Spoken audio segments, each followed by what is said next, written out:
good question. I think standardization is one of the things that is really important. Design, already in the design, you need to think about the package you're going to use, the design for the application. So there's so many different applications integrated photonics are used for, from medical to aviation, from telecom, where we're here today on the ECOC, to the oil industry or even the shipping industry. So many different applications. So I think it's important to think upfront already on what kind of package you require. And it will not be easy to standardize that process, but we need to talk together and to discuss this together to find the right solutions.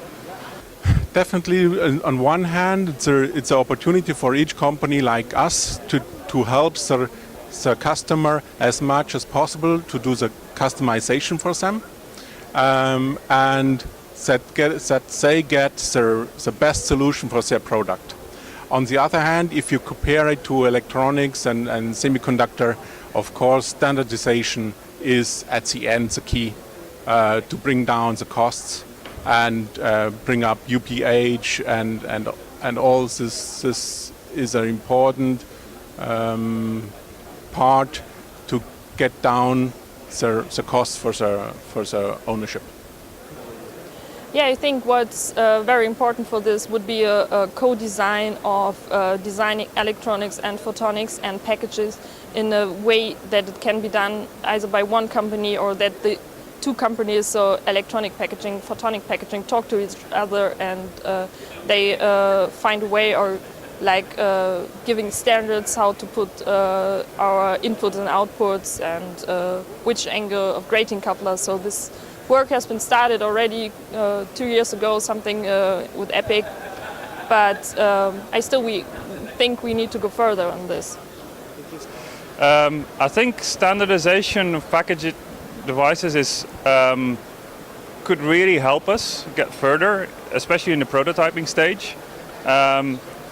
I do see that there is a need for a lot of different standards though, because the applications are so broad that you need to have not one standard that fits all, but you need a lot of different standards so that every application can find a standard that is most suitable to it.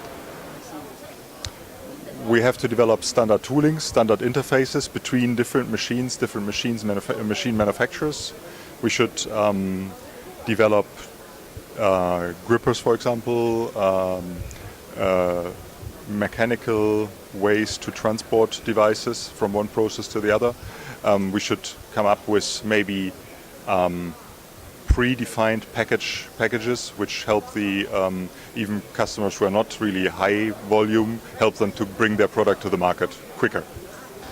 Actually, we have standardization like MSA for CLP, CLP2, CLP4, QCLP28. We have the standardization for the size and also power consumption. And yeah, I think of course this power consumption footprint, it depends not only on the silicon photonics integration, also on microelectronics advances like ASIC chip power and so on. And actually we have done a lot in this direction, standardization for that. Standardization of testing is even more difficult than standardization of packaging, because even for high frequency devices you have so many bit rates, you have so many modulation formats that's already very difficult.